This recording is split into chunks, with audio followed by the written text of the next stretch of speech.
Hey, what's up guys and welcome to Best Trends. Today we're going to be going over what will happen if two rockets collide in Fortnite Battle Royale. For every like on this video, I'll be giving away 1 V-Buck. So if this video gets 10,000 likes, I'll be giving away 10,000 V-Bucks to a whole bunch of different people. All you guys need to do to get entered in is of course leave a like on the video, turn on notifications by subscribing to the channel and then clicking that bell. And then go on ahead and comment down below free V-Bucks. So make sure to get entered in for a good chance at winning. But with that out of the way, let's get right into it. This video is going to be a Mythbusters video, and we're going to be taking a look and either choosing if the myth is true or if it's a bust.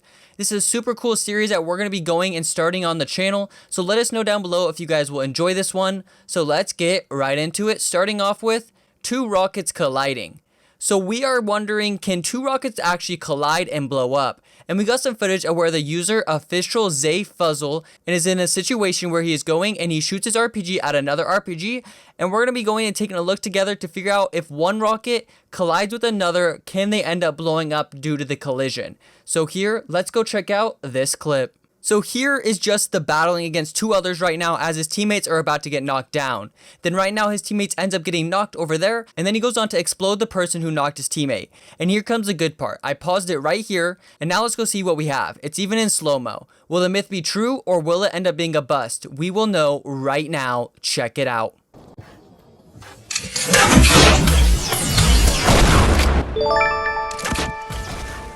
Myth is true. You can explode a rocket using another rocket. So if you have two rockets collide, it'll end up exploding the other one. So let's see if you guys could get any rocket kills. Let me know if you guys ever had this happen to you guys before, but let's roll on into some more myths. The next myth we have is, can you end up jumping from any height and land on the jump pad and not die and get launched? This one is definitely pretty cool and takes a perfect jump to land on the jump pad. I have to say, you guys, this was actually kind of hard when I was doing this to actually jump off perfectly and land on the jump pad. It definitely took me a couple tries. I don't know if that's sad that it took me a couple tries, but I was just running, I'd jump, and if I didn't land, I'd just do it again. Obviously, I died, and then my teammate would revive me, and I just continually do it. But this is definitely probably one of the cooler things, and it takes a perfect jump to land on it like I was saying before. But if you can jump from really far up and land on the jump pad and get launched without dying, that would be pretty insane, wouldn't it? It'd be like if you jumped off a building onto an actual trampoline. It probably would let you bounce, but it'd probably hurt. But the thing is here, let's just go and see if this myth is true, or will you end up getting knocked and not live the jump? Let's go and see.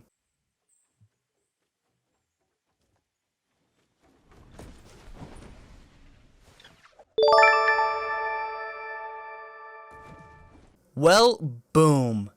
There you have it. This myth is approved. You can jump from any distance, but you must land perfectly onto the jump pad. Because for example, before I did this one, like I was saying, it took me a couple tries, because one time when I jumped, I did land on the jump pad, but only around like half of my body landed. So it even made the noise. Let's go take a look at this.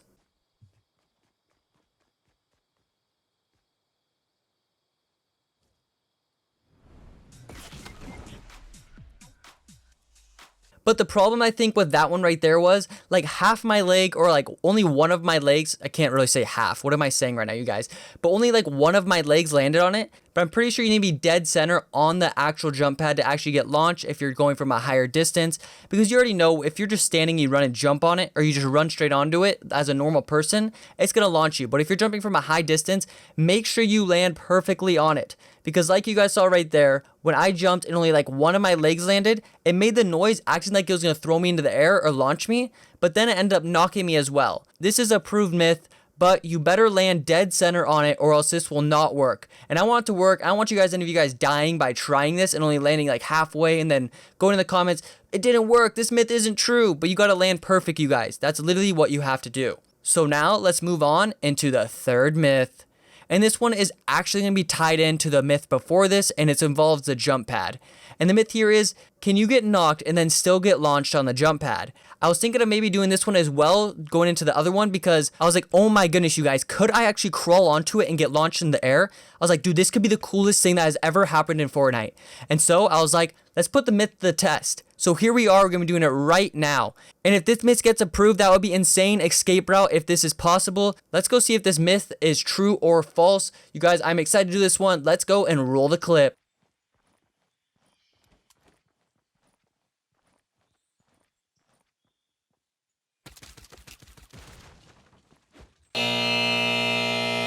Aha, Boom, there you have it. This would definitely be very hard to even achieve because when you get knocked, you can't even actually crawl up onto the jump pad because I was trying to do it, but then I had to actually end up crawling up like you guys saw there and my teammate had to break it down. So that would have been actually really hard and not very like realistic if you could crawl and get launched still, because when you're in the air, you wouldn't just be in a crawl form. You'd have to end up pulling at your parachute, gliding down, etc. You guys know exactly what I'm talking about. So that would have been definitely very weird if you could get launched when you're in the crawl or you're knocked. But let's be honest. Think about this, you guys, right now. If you did end up getting knocked down and you could get launched, think about the hassle it would have been to crawl up, then your teammate having to whack it, and then you fall down onto it to get launched. Like, I just do not see this happening, and even if it did happen, it'd be the biggest hassle ever, and would not be realistic at all, and it would just end up not being very cool. Like, let's go and jump into the fourth myth. And you guys, this myth is pretty cool, and doesn't make much sense, to be honest with you guys. You'll see what I'm talking about once we get into the clip, but here we go. We are going to be doing, does the minigun slow you down when you pull it out? Like, whereas if you had out your axe, does the minigun run slower when you have it, or does it run the exact same? Because in lots of other games, like for example, I'm using Counter-Strike, so if you pull out and you have the Negev or whatever it is, that gun makes you run so much slower, because think about how heavy a minigun would be, or an LMG, or any massive gun like that. So you would expect it to make you run slower. So we're going to be putting that myth to the test right now. So does the minigun make you run slower? Let's roll the clip and figure out if it does or it doesn't.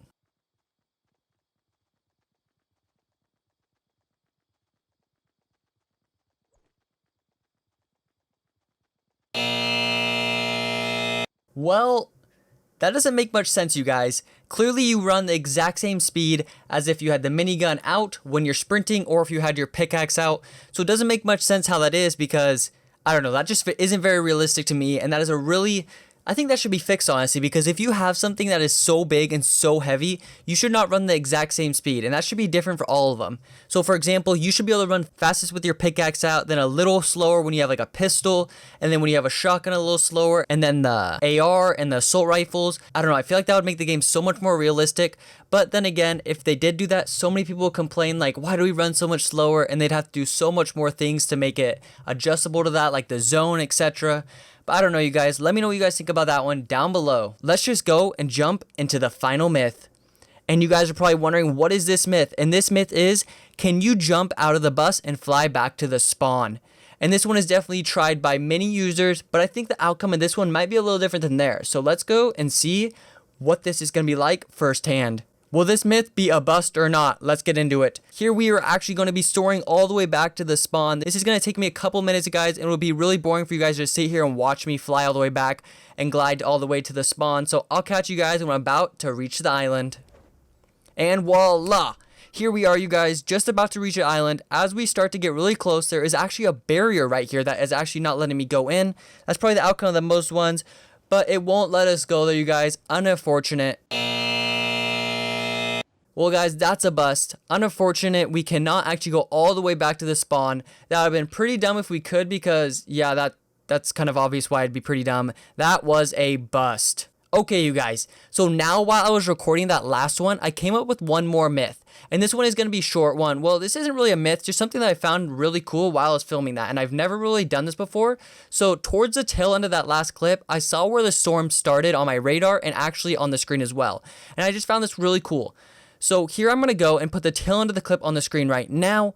But you guys, look, the storm starts way out here in the ocean. And you can actually go in the storm gliding way out here. So it's pretty cool. Like, I don't really know if this is that cool, but here. Look, right now I'm gliding and I just go out into the storm and it truly takes damage even way out here. I can come in the storm whenever I want it, technically. I just thought this was cool for some reason, but obviously I just die in the water because I'm so slow. But look, this was so cool to see that the storm actually starts somewhere and doesn't just appear. And it actually starts way out in the water and just doesn't appear like randomly like most video games probably would have done. I don't know, this was probably even dumb to even throw in you guys, and probably you guys are like, this is so dumb. But I found this to be sort of cool, so I thought, why not share this with you guys? And I seen it happen when I was going filming the last one that you guys just saw, the Mythbuster. So I was like, why not throw this in here? This is kind of cool. But anyways, guys, that is going to conclude the video. If you guys enjoyed, be sure to slap a like on it. And also subscribe if you're new with post notifications on. That way you guys don't miss another Best Trends video. And not just that, but subscribe because we are about to hit 1 million subscribers on the channel, you guys. 1 million subscribers. This is absolutely insane. A dream come true. But yeah, you guys, thanks so much for making it to the end. and I'll see you guys in the next video. Peace out.